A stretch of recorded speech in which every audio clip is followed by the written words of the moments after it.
अस्सलामुअलैकुम knowledge kingdom के में आप सबको खुशामदीद। मैं हूँ हिना शाह। वीडियो स्टार्ट करने से पहले अगर आप हमारे चैनल पर नए हैं तो जल्दी से हमारे चैनल को सब्सक्राइब कीजिए। जी तो आज हम जिनके बारे बात कर रहे हैं वो हैं अमीर शख्सियात में से जेफ बेज़ोस के बारे में।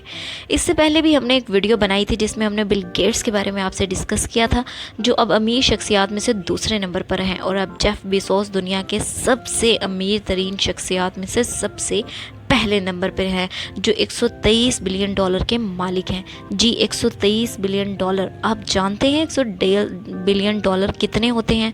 123 बिलियन डॉलर इतने ज़्यादा हैं कि दुनिया के 101 ममालिक जेफ बेज़ोस से गरीब हैं। अब आप सोच रहे होंगे कि जेफ बेज़ोस क्या बचपन से ही अमीर थे?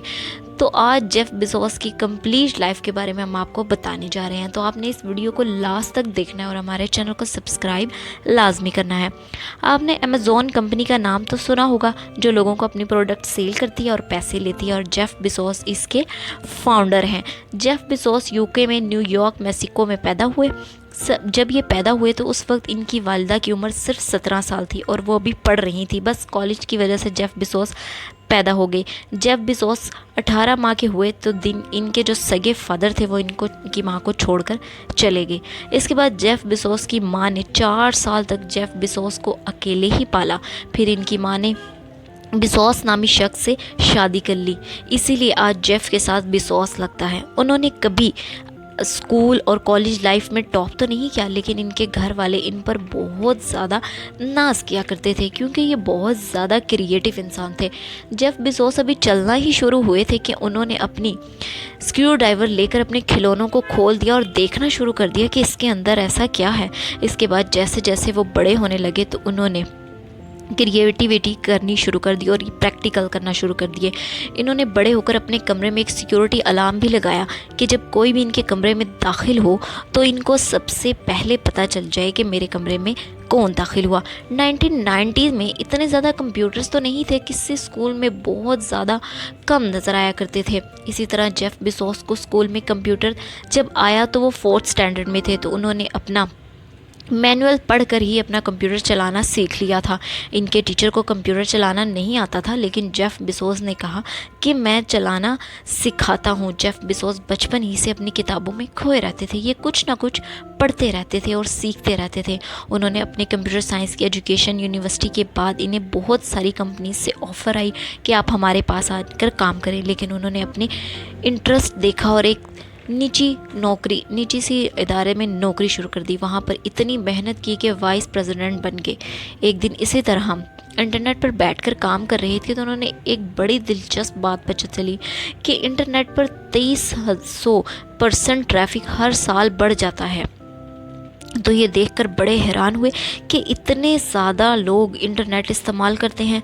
तो इस टाइम इनके माइंड में एक आइडिया आया, क्योंकि इंटरनेट से ही लोगों के लिए चीज़ें बेचना शुरू कर दी जाएँ। एक ऐसी नौकरी जिन पर जेफ बेज़ोस ने बड़ी जान लगाई थी और वाइस प्रेसिडेंट बने थे, उसको छोड़ने का फ़ैसला कर लिया और अपने गिराज में बुक्स लाकर रखनी और किताबें बेचना शुरू कर दी इंटरनेट के थ्रू। उस टाइम के लिए फ़ैसला लेना कोई आसान काम नहीं था, क्योंकि इनकी शादी हो चुकी थी।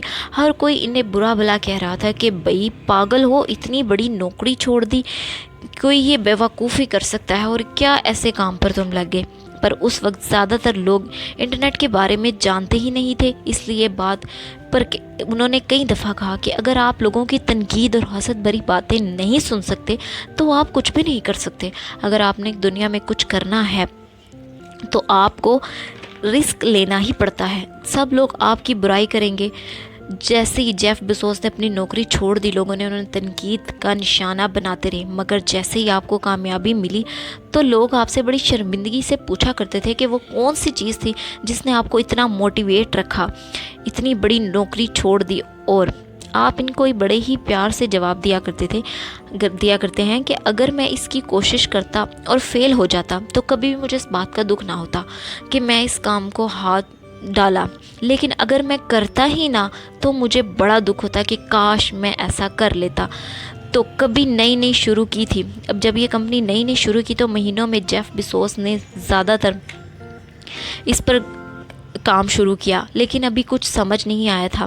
फ्यूचर में आज से 20 साल बाद ये चीज़ बहुत बढ़ जाएगी, ये कोई इंटरनेट ही सोच सकते थे। उन्होंने मैनुअल लॉन्ग टर्म फ़ायदा रखने के लिए हमेशा अपने माइंड में लॉन्ग टर्म फ़ायदे क्या सोचते थे, शॉर्ट टर्म की कोई बात नहीं थी।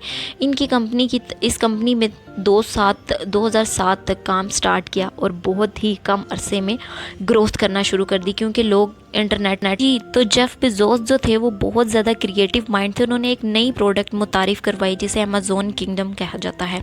इसमें यह होता था कि जब कोई किताब ख़रीदने लगता था तो वो उसी वक्त उस किताब को पढ़ सकता था।